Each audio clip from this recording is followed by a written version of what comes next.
All right, and we are with Robert Shriver. This is the Vanaheim Vibes podcast. My name is Chloe Tart. Welcome to it. We are here to discuss Freya and all things Vanir. This month I have my Gothi, Robert Shriver. Um, I would like my guests to go ahead and boast about their accomplishments and what they would be remembered for. So, Rob, would you like to go ahead and give us a little boast? Oh boy, well, you know how good I am at doing that. Um, well, let's see. All right. I hope that after I've visited the great beyond permanently, or at least for the ending of this trip around, that I'll be noted for having established the heathen tradition of Orglava, for having helped to reignite the old Pennsylvania Dutch traditions, particularly the heathen underpinnings and core of Braucherei and Hexerei, for my leadership in heathen organizations such as the Troth Heathens Against Hate and a few others. And and that's pretty much, I guess, where I'm going to leave it off since there's probably other things that I'm forgetting about, but I'm not very good at talking about myself. Oh, this is going to make interviewing very fun then. So I'm sure. So I want to get right into it. I want to get into your experience with heathenry in general, and then, well, I'll let you introduce the differences between Frova and Freya, Okay. but also any of the differences in the Urglava tradition between Fruva and Freya. But let's go ahead and get started in your intro into heathenry in general. All right. Well, let's see.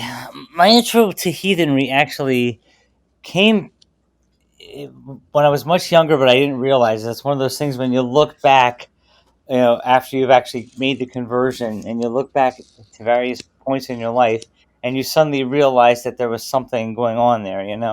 Um, I'd say probably the earliest hints toward me being guided toward heathenry came from Barakurai when I was young, fairly young, and I don't really remember everything about it except for the fact that there were definite, definite things that would not go with the Mennonite Church's tenets involved when I was a boy.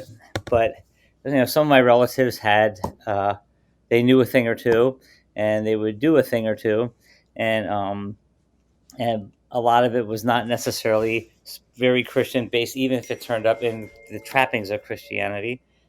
And I'll turn my phone on here.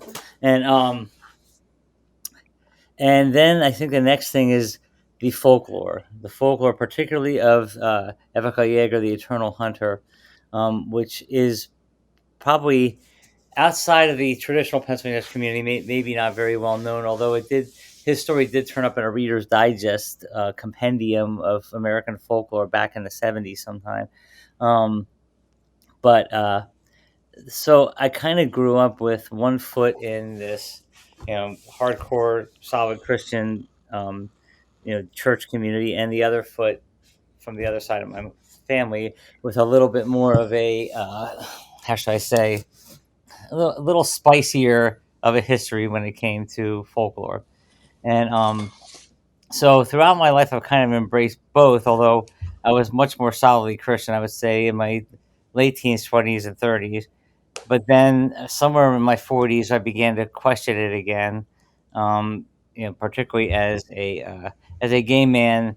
Why, it just doesn't make any sense that that I'm honoring a deity who essentially is telling me I'm a terrible person just for who I am, and and also it didn't make sense to me that if you do not honor our loving God, He will smite you. Well, then how loving is that?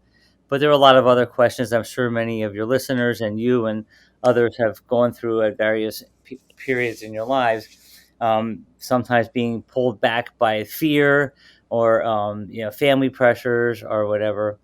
But sometime in the what year was that? It was 2007, I guess, is when it was. By 2005, I was already beginning to question a little more actively. But by 2007, I was I was hearing the call of multiple deities, and not in the hearing voices kind of way, but within my subconscious, I was hearing calls. I was seeing signs, particularly bird signs, things like that that turn up in our folklore as messages.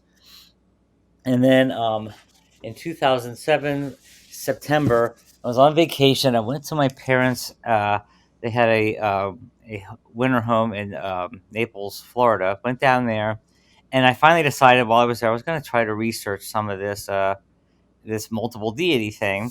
And so I thought, well, I'll go to the bookstore, which they didn't have a major bookstore down there, but they had one that I went to. And since I really didn't know much about polytheism, I came home with essentially what would have been, I don't think it was the exact title, but like Hinduism for Dummies, Ooh. something like that. Whatever that series, but it wasn't the dummy series, one of the other ones. But so I'm sitting there reading this book. As I'm reading it, the author was of Norwegian descent, and in it she mentioned Asatru. I was like, "What's that? I never heard of that before." And so I went over to trusty computer, looked up Asatru. I was like, "Hey, well, that sounds a little bit closer."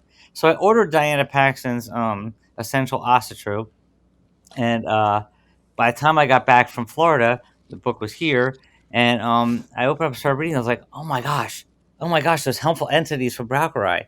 Oh my gosh, they're our old deities. It was like, and it's like all of a sudden there was all this clicking, and it's like, whoa, how did I not make this connection?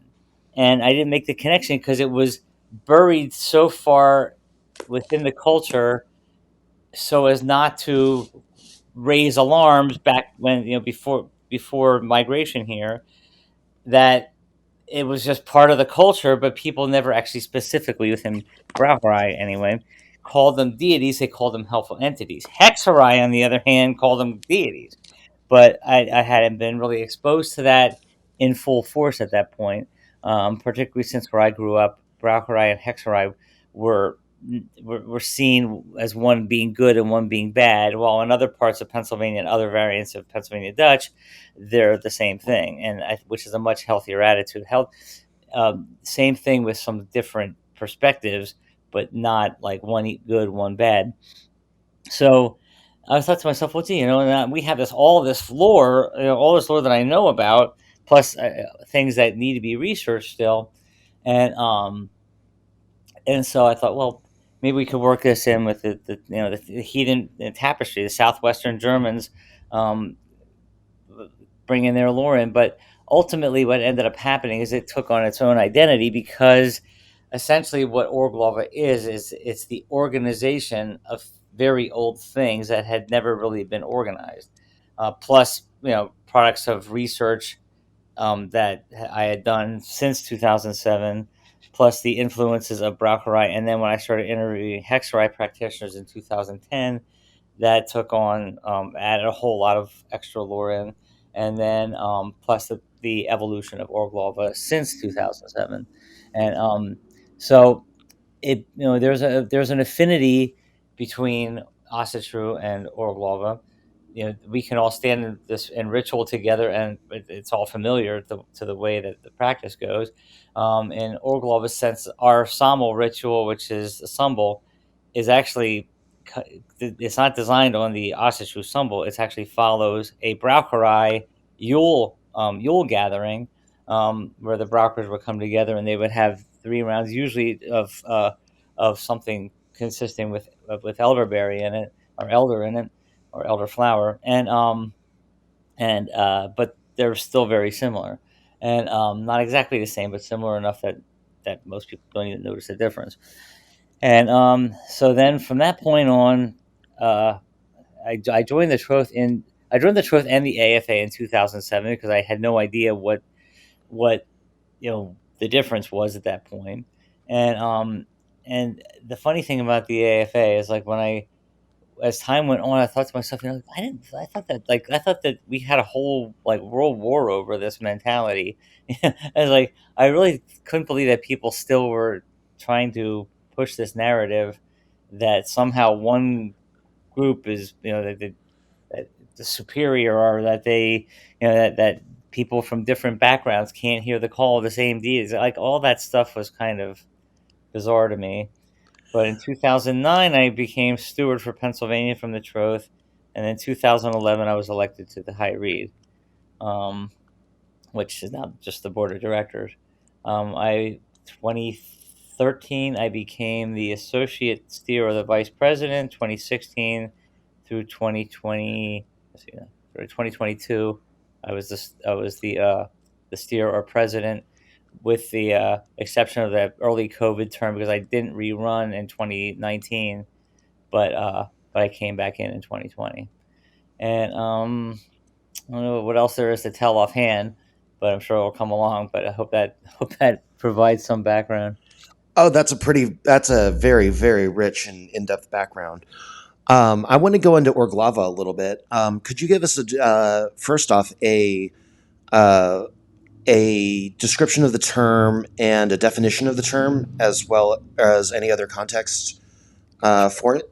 Sure. Philadelphia City Paper once described Orglava as being not only the sound that a peasant's throat makes when you stab it with a spear, but I'm sorry, I needed to laugh at that. but also Pennsylvania Dutch for meaning original or primal faith. Um, and Oh, the or prefix "ur" is the cognate of the English word "yor," Y-O-R-E, like the religion of yore, long ago. And glava is the Pennsylvania word for religion, so it's like the primal religion. Um, it's oh, a sort of. modern. What's up? Go ahead.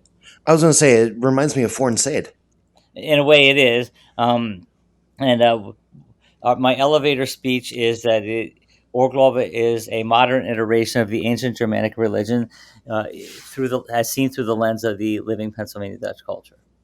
So a modern constructionist perspective rather than a strict reconstructionist perspective. No, it's actually more of a modern revivalist or Oh, deconstructionist, because in many ways we're taking apart we're going back to the core. Um, because this stuff in Brauchrai and Hexrai especially has all these overlays, particularly like Christian overlays, which are, you will hear people. This is always an active debate. Well, powwow, which I don't like that term in English, but that's what many people use for Brauchrai, and the explanations for that will go. So will often be said, "Oh, it's the English people saw the Germans doing this stuff, and they thought that it reminded them of the Native American powwows." But the word powwow comes from Narragansett, which is, Massachusetts area or New England, and that doesn't make sense. What makes the most sense to me is the theory that the word power in Pennsylvania, as spoken with an old Pennsylvania accent, comes up as power, and that I think is probably where they got it from. They have the power, but oh, but there's no 100% agreed upon origin of the use of the word powwow to describe Braucherei. But Braucherei has these overlays, but the overlays do not make it a Christian practice, at all. What happened was the Christian trappings, much like voodoo and other old traditions, the Christian trappings help protect the practitioners from being persecuted, or made it easier to hide or whatever. Um, but that's always an active debate within the Pennsylvania communities, even now. so I want to discuss. I want to go ahead and discuss Fruva. And I apologize for getting that wrong like four times and getting it. That's okay. Uh, If you keep trying, you'll hit it. So, yeah, and if it's anything Freya likes, it's someone who's persistent. yes, and I want to go ahead and discuss, bring Freya into this and bring us into the meat of the conversation. First, I want to go ahead and ask if there's what are the main contrasts between Norse Freya and Erglava Fruva, or the German Fruva. um, in terms of our deities, I think that Frauva and Freya are actually pretty similar in the perceptions. The What's mostly missing from us is the battle aspect and the chooser of the slain, possibly because we don't have as much of a of an orientation toward war, since particularly because of our experience as being, on the losing sides of war in the past, and being the first, refugees to arrive on these shores in large numbers, um, but also being a very agricultural people. We tend to focus more on other attributes of Fraua. And we also luck out in a way because, and Grimm hypothesized this, I believe, in Teutonic mythology, but it's actually pretty clear within Hexerai, especially, that many of the attributes assigned to Saint Gertrude of Nivelles, by the Catholic Church, which live on in a secular observance of St. Gertrude's Day among Protestants and even some Anabaptists, not honoring St. Gertrude herself, but honoring the traditions that go around it. But her attributes were grafted upon her from Fraova, including being the patroness of cats, and that's a big hint right there. And so this the this St. Gertrude's rituals that take place in the Pennsylvania Dutch match up very nicely with honoring Fraova. Unfortunately, for both St. Gertrude and to a degree for Fraova, the date of St. Gertrude's Day is March 17th, which is the same as St. Patrick's Day, which always gets outshined.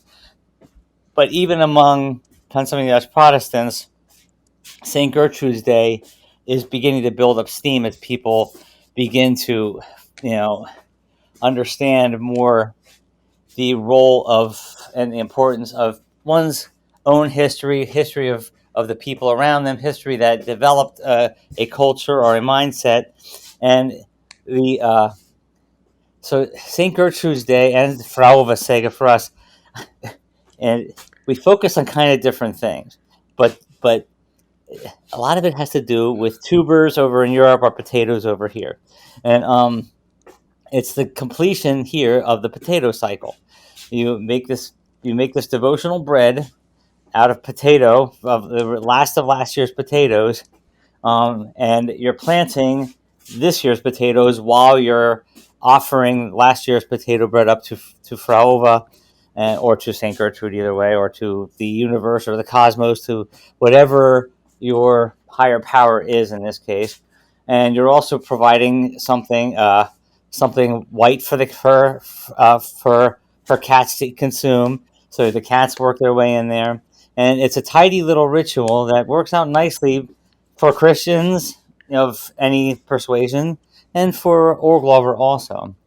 Um, so so we have this one. It's kind of a skip. But it's sort that this one is kind of reclaiming or attempting to reclaim something, or to grasp onto something that was taken away from us earlier.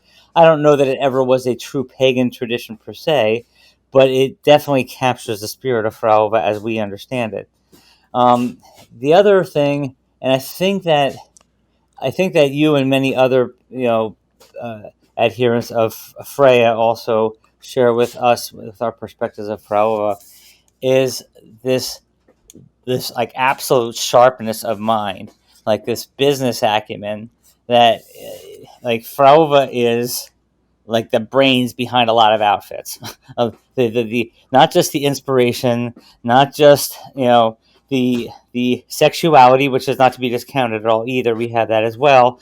And I should also mention that potato planting and all that stuff that relates to that ritual in March is essentially a fertility rite as well, bringing fertility back to the land.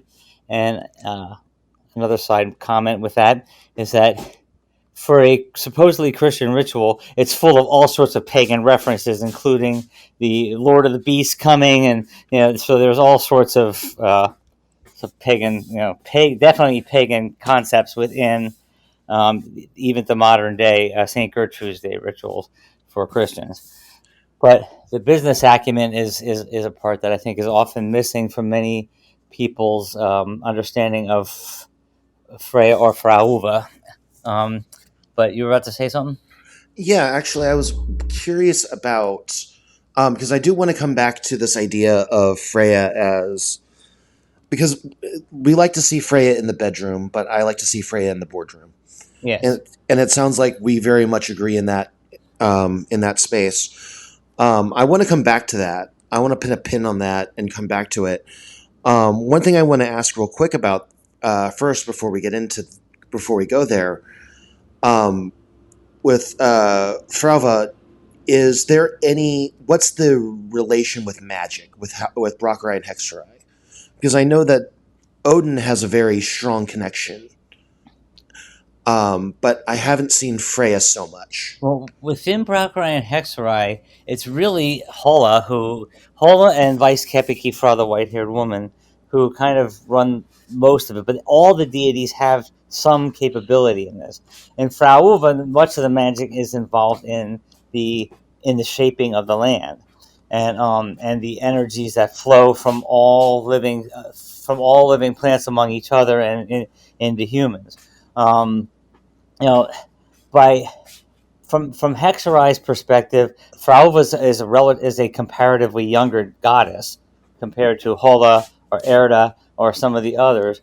But the this is going to sound a little odd, but Frauva's magic, in many ways, is in the magic of the human heart, the magic of the love and the sexuality and the attraction, without which things cannot really very easily anyway, unless they're pollinated, cannot really continue the cycle. The cycles can't continue if we don't have, birth. If there's no sexual relations, and communities cannot continue without love and without the re-energizing of the soul through companionship, partnership, love, sexuality, which is absolutely a critical feature to the existence, the survival, and the ongoing existence of humanity.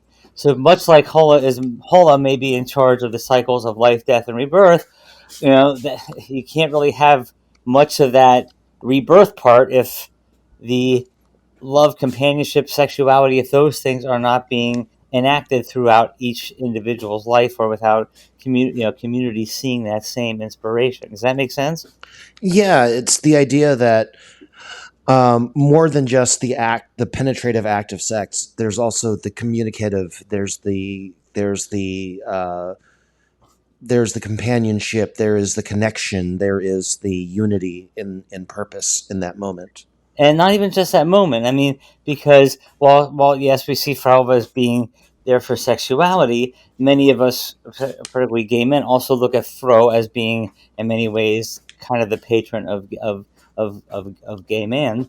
But that's not necessarily universal. But there's reasons, obviously, as somebody who's gay might enjoy his Fro statuary. But the but it's also that we have some deities who are associated with friendship and kinship feelings, but I think Frauva is like the it's not just the sexual love, but the brotherly, the sibling, the sisterly, the love and the connections that bring everybody and keep things together. Like, in many ways, I see Frauva as the tie that binds, and I tie that back to her acumen again. Because again, the tighter that people are amongst one another, the more that people care about each other, the more solid the community is, and the more likely and successful it is. More likely it will be to be successful. And So that leads me to an interesting observation. Because there are some on the north side who believe that on the Aesir Vanir War that she was necessary for the forging of peace between the Aesir and the Vanir. and, and we we do. There's an open debate as to whether or not within Orglova whether or not there are two tribes, but we do have references to the Ase and the Vane, but they're kind of scant. But yes, both. Well, actually, uh, many of our star deities, actually, or the most prominent deities among Orglova, actually happen to be Vanek. Hola, Frauba, Berchta, Eviger Jaeger, and So it is quite possibly that's a little link that you just brought up there that I had never considered before, but it actually fits with, if we're talking, UPG or UCG, unverifiable, communal gnosis. um, it actually kind of makes sense. um, and and so perhaps it is the fact that the deities really, like the two tribes, have become one. Um, um, So it is really on that thought of unity and oneness and togetherness that I want to go back to that pin that I placed on Freya and in the boardroom. yes. Because as I go through my working life, I find that what makes the difference is not how much JavaScript I know or how efficiently I can turn calories into code, but how willing I am to communicate, how willing I am to be open, how willing I am to make sure things get done. Yeah. and and let's also look at it, even the boardroom bedroom contrast, right? You know, most this is I'm not going to speak for everybody here because everybody's different, but in most of my experience, you know, the bedroom eventually, if there is no acumen, there is no substance there, the bedroom usually becomes boring for one part or the other, because they're seeking a stronger connection. Now, granted, look, there's all sorts of different ways of expressing sexuality, but it is possible to bring the acumen of the boardroom into the bedroom. And I think that if anybody were to excel at that, it would be Fraova. And I'm not talking money. I'm talking keeping energy going, keeping morale up, keeping the sense of purpose and the sense of community and the goal orientation and things like that. That stuff can come into the bedroom as well, and I think so. It's not just necessarily the rote act of penetration, and orgasm. It could also be the entire concept of stimulation and finding more meaning in that action, and sometimes, yeah, maybe sometimes it is the 5 minute whatever, but I never want to limit a deity, particularly a deity like Fraova, to pretty much anything, because Fraova is, I believe, one of the most dynamic and available deities in terms of being approachable, and many people find Fraova before many of the other deities, because the other deities are often, they're tending to their own matters too. But Fraova is very interested in us, I believe, and very has a lot of connection to us, and makes herself available to us rather readily. Um, Yeah, that's my kind of interpretation from the lay of Hinla. Um, my interpretation from that entire myth was that Otar was this ding dong who was just really into Freya, who was just really into the goddesses, and Freya paid attention, and Freya noticed. yeah, and And go ahead. oh, and there's just that line that I'm going to be quoting at the end of this podcast. Uh, and Otar was, and in the goddesses, Otar did Otar ever trust? Yeah, yeah, and I'm thinking about that. The the similarities between Fraува and among Fraува, Fried, Freya, and Frigg. Of course, linguistically they got the confusion there, and the this does tie into what you were talking about a second ago. The I'm just formulating as I'm going along, trying to figure out how to say it here. There is a connection, I think, in terms of the interest areas of Fried, Frigg, and Fraova, and Freya, and Fraува. Gotta get them all straight in my head here. And in we have a myth that's kind of similar to the one of Freya's tears, except in ours, it's actually Fried, who is our cognitive frig, and it's actually pearls that she cries, and some of these, I don't see like why in either of these cases. What is it that they are mourning? You know, and I don't know that it's necessarily the loss of the separation from the partner as much as it is the greater loss, the symbolic loss of community and connection. That's just my interpretation, but it's being the unnoticed one, being put into a position where, like you said, noticed Otar, had built community, but what happens when that connection is missing or is never achieved, or worse yet, is lost? And I that's kind of how the context in which I see that other myth is, you know, because we don't often think. Well, actually, maybe we do, but about what it's like to be the one whose connection is lost. Am I making sense? Like, It's that feeling of um, it's that feeling of a broken bond. You're still holding on to something, but the other person isn't.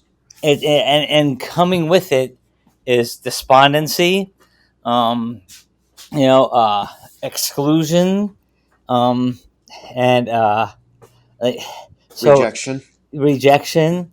And and listen, I mean, again, if there's any deity out there, I can't imagine having a self-worth image problem.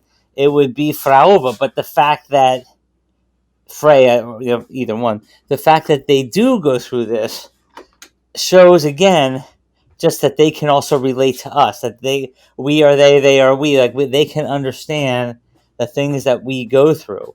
And so this brings in another aspect of Frauva's disposition, or Freya's disposition. I see it in in the case of both of them, is the shoulder to cry on, the one who understands, who gets it, and can sympathize, and and can help to mend a broken heart, and to help to rebuild the connections. Um, this may be solid UPG, but that's what I derive from that myth. And there are times where that's exactly what's needed, especially when you know when it's not, when the relationship is not something that everybody else understands. You have, I'm not talking about myself specifically here, but when sometimes it's somebody you recently met or something, it just didn't work out, and you feel like lost, or all these things. So this is another aspect of Faralva, I think, that is often overlooked, is not just sexuality, not just relationships, but also the potentials that were lost, the the the the links that were severed, things like that. And that to me is an extra dimension to her personality and disposition that that many people out there can find solace in, I think. What I've noticed in my UPG with her is that in my lowest moments, I will feel her presence, and I will feel nothing. I will feel her wanting from nothing from me other than just my time and just to be there with me. Yeah, and me too. And and but I will tell you one thing is that there are times where I've given offerings to Frauva and giving offerings to Bertha, and and one flat out would pretty much make it clear what she thought was in my best interest, and the other would be like, let me here. Let's just. I'm gonna help you along with this, and let's see if this is what you really want. And that was Frauva, because I kept saying to myself, "It's so strange. I'm getting one sense from Bertha and another sense from Frauva." And it took me a while to realize that Frauva was giving me what I wanted, or helping me along, so that I would see it was not in my best interest. And which is, there is a little bit of a tough love aspect with both Bertha and Frauva, but in Frauva's case, it's like, here, I'll give you enough rope so that you can realize that you're dangling. In Bertha's case, it's just, here, I'm going to leave a goose print in your butt and kick your ass until um, until you wake up. But yeah, so I think a lot of it has to do with our own dispositions too, what we bring to the table, and how like I oftentimes, I think you know this, but I oftentimes give, particularly to Fraova, I give offerings and gifts with no expectation of any return gift. As a matter of fact, one of my cats here, Misty, her name is Frauva's Mist, because she was the result of a gift exchange with Frauva. Actually, I was under both the names Frauva and Freya. Um, and so I found Misty, and then this next thing you know, this gift exchange started, getting a little bit out of hand, and that's how I ended up with, at one point 10 cats. I'm sorry, 10 cats? The maximum was 10, and that was, and all the cats. They were all somehow involved Frauva at that point, and so finally I gave the gift of thanks for the kittens. You met some of the kittens.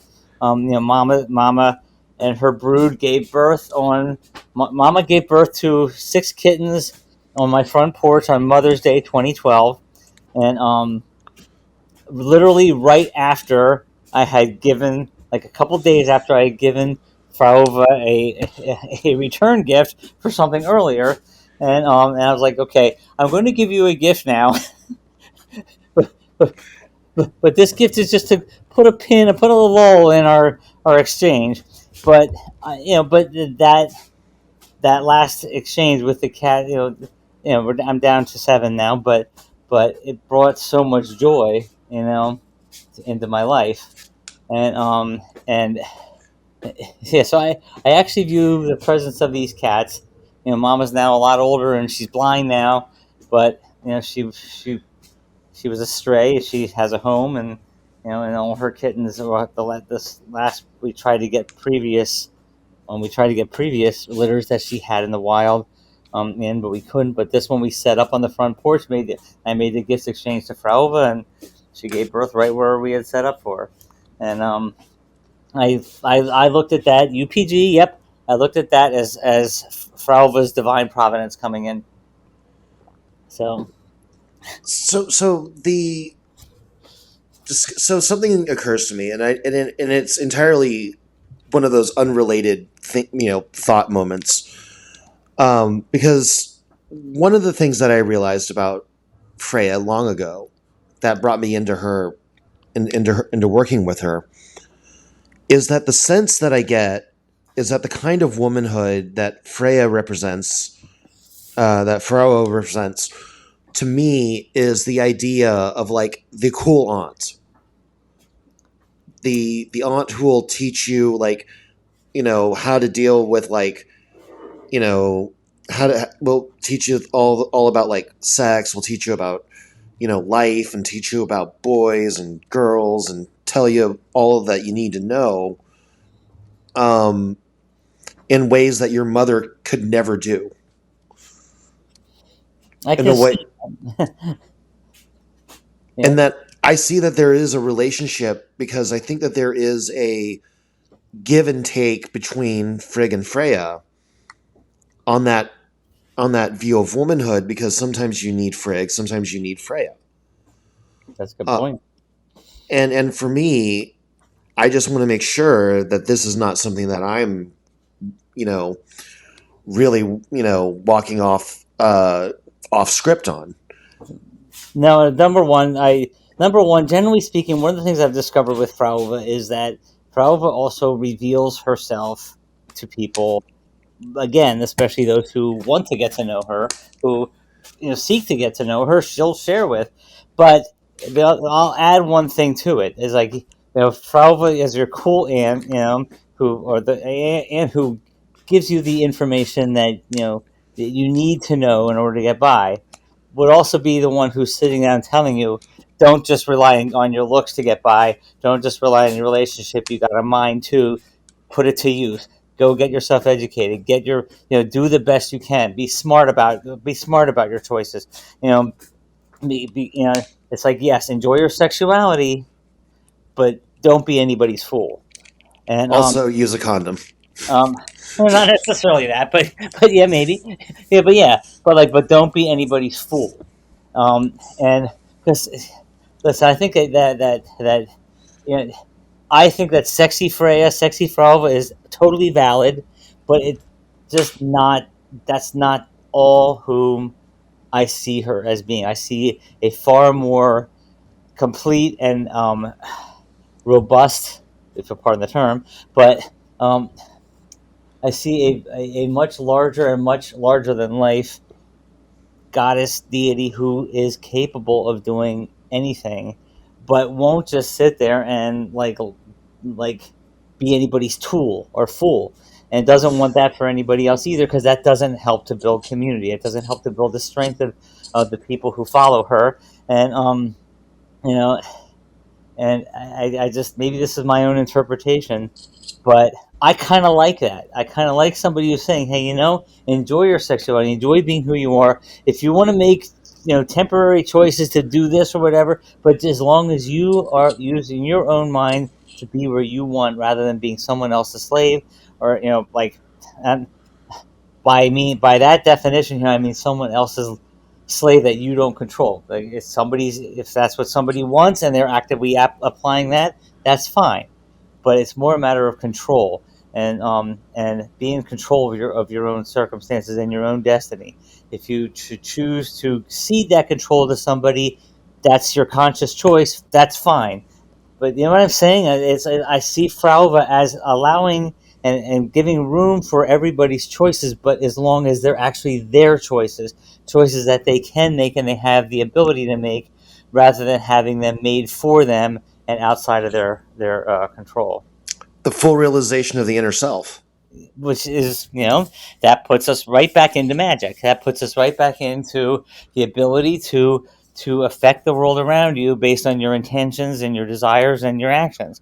And um and um which is, among the most easily accessed forms of magic, is just your local ability to control and to have an influence and say over who you are and where you are, with whom you want to be, and what you're doing. And that's life at its most visceral. Just establishing yourself in the world. Establishing yourself in the world, but being who you are in the world. Because like many of us establish ourselves in the world, but we're not necessarily doing what we want to do or being around who we want to be. It's having the ability to make the decisions that you want to make and to put them into effect as far as possible, and always striving to do better while not necessarily harming other people. It's that business acumen again. It's like, how can we achieve the goal we want to achieve and still come out of it with a good community, good reputation, good and good interactions. You know, Nobody should ever underestimate Freya, Frauva, any name you call her. No way. Well, what I've noticed is that if you underestimate her, she will make you regret it. Or, well, it should make you regret it in possibly different ways. I mean, one of the worst things that can actually happen to you is if she just stops paying attention. Period. Um, you know, Ooh, sorry, that hurt a little just thinking about that. but I mean, really, what is one of the best ways to change someone's behavior? Is to stop interacting with them. If they let them see what yeah. And this is a lesson I still have yet to learn for myself. But is um for Alvis again, there she's smarter than I think people often you know attribute to her. Although I think that's been changing over the decades. Much like it used to be, I think that many people sort of like viewed Frigg as being at home washing the dishes while Odin was out changing the cosmos. But as we've said before, in the context of Frigg, if you don't have a safe place to lay your head at night, your entire life is going to suck, and you really can't change the world.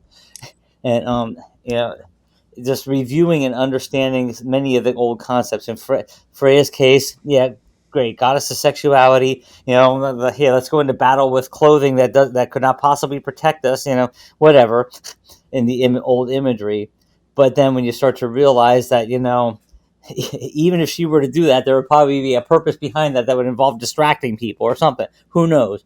Um, yeah. So Well, it's also like, and I want to bring a little bit of my experience into this. Um, a lot of what I've understood the old presentation and representation of Frey to be in our recent history is that kind of a porn star, kind of a whatever, and just not really respected. But as I've gotten to know and learn about porn stars and actually know their lives and who they are some of the hardest working, smartest, amazing, just business savvy, amazing people. exactly. See, that's what I'm saying. It's like, don't make the mistake of thinking that she is anything less than what she actually is. And and if she if she puts herself in a position to be objectified, you can damn well bet that she's going to benefit from that objectification somehow, which is not necessarily the case for many people in our society who, again, this brings us back to choice and and your ability to control your circumstances and your surroundings. Many porn stars have that ability. Other porn stars are addicted to things that they can't control. It's just like anybody else. It's just like the rest of our society. Um, and and so it comes back to a matter of your integration of self, your advancement of yourself, and the people in the community around you. I mean, I don't think it's an accident that we know who Fraova's family is, that we know about her twin brother. I think because that shows that there's still this family connection. They're still bound together. They still work together. Um, while if Fraova were just Fraova by herself, people might just think, oh, she's like, just this sex goddess or whatever. But the fact that we have, in both in Deitch and in Norse lore, we have a family structure there, and the hostage exchange, when her brother went with her, like these things they matter in their subtlety, because they again show that she it's not just sex or acumen or whatever that's important. It's community and family and doing things for the greater good. Like we'll go over to the Asir and live there among them for the betterment of both of our tribes and for the peace among our community. The Lord, the Norse Lord doesn't say she went over there, just to hang out and have sex. There was a reason for it, and you touched upon this earlier. Is this emissary, this proponent of peace, and this building a community that lasts just beyond the moment. Building something for the future. And they definitely did, because I mean, let's put it this way: if if the collapse of the old heathen systems, were forms of Ragnarok, well, we survived it. Now we're coming out of the world tree. So, and she's here to meet us, and so there's a lot. There's a lot of what I love about Fraува, and what I love about most of our deities, like even like little inklings of the Lord that just give us enough information, we can begin to build relationships with them. And like I said, Fraува being very present and very available and very approachable certainly does help. And it's not just approachability, it is um, because the exact moment that I realized that I was true to Freya was reading the Lay of Thrym and hearing her reaction to the Aesir basically trying to marry her off just to solve their problems. And she's like, no, F off. Yeah. And then that's when I was like, oh, this is feminism. I know this is going to upset some people, but this is UPG. But to me, that's like a woman saying no to men. That's feminism. Well, you know, it is feminism, and but it's also like, we wouldn't do that to men, really, although it does happen to a degree, especially in noble houses where they're, trying to assign marriages. But usually it's the male who comes out the better end of an undesired union. Um, but it's also about sovereignty of self. It's feminism, which of course feminism, it does apply to everybody regardless of gender or gender identity. So yeah, it is, and again, that's being in control of who you are and your own self, and trying to achieve the state in which you have sovereignty over yourself, and that Leia Thrym is an example of that right there. Awesome. Um, we're actually about uh, we're actually about 10 minutes until, Okay. because I want to try to keep these podcasts to about an hour, no more than that. I want to go ahead and start winding things down. Do you have? I want to go ahead and start talking. Oh, go ahead and discuss your selection for the playlist. Last we discussed, it was potentially going to be "Ray of Light" by Madonna. Yes. Any updates to that? That plus also that little the little Freya prayer, the Frauva prayer that I would put that in. Remember the one that's in Old High German? I'm going to put that into the show notes. Okay. Yeah, that one. But Ray of Light, because I don't even know what the actual lyrics are, but because I think they're saying she's got herself a universe, but I always say she's goddess of the universe, and that's where I see Freya, and the one who always comes to my mind when I'm hearing that Freya. Frauva is the ray of light. She brings a lot of light of illumination of our minds, of our sovereignty and stuff to ourselves. And yeah, Well, it's not just that, but if you look at just the general energy and the vibe of Madonna herself, she is for the she's, theys, and gays. I mean, remember Madonna and I did bump butts once, so um, Interesting. Oh, you've got to tell that story. You got to tell that story. well, Madonna was performing at Madison Square Garden when I was working for a company that was serving its employees, and so there was a room that was separated by a curtain, and I was on one side of the curtain, and Madonna was like taking a break or something before, either between sets or before she went. I can't remember. On the other side of the curtain, and neither one of us knew that we were there, and so I don't know exactly what happened, but I know I dropped a pencil and I bent down to pick it up, and so all of a sudden I felt something bump me in the butt, and then all of a sudden the curtain lifts up and Don comes back. She's like, "Oh my gosh, I'm so sorry. I didn't know anybody was back here. Apparently she dropped something or backed into something," and I was like, "Oh my god!" I'm like, all like, my jaw drops. I'm like, kind of like Peter Brady when he's trying to talk to the girl,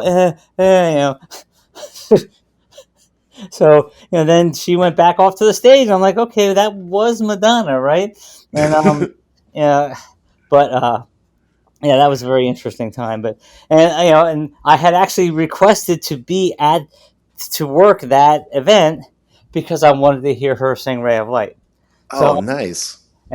so I was working that event until that song came on. Then I ran out. I was right near the stage, and so yeah, so yeah, and yeah, so there you go.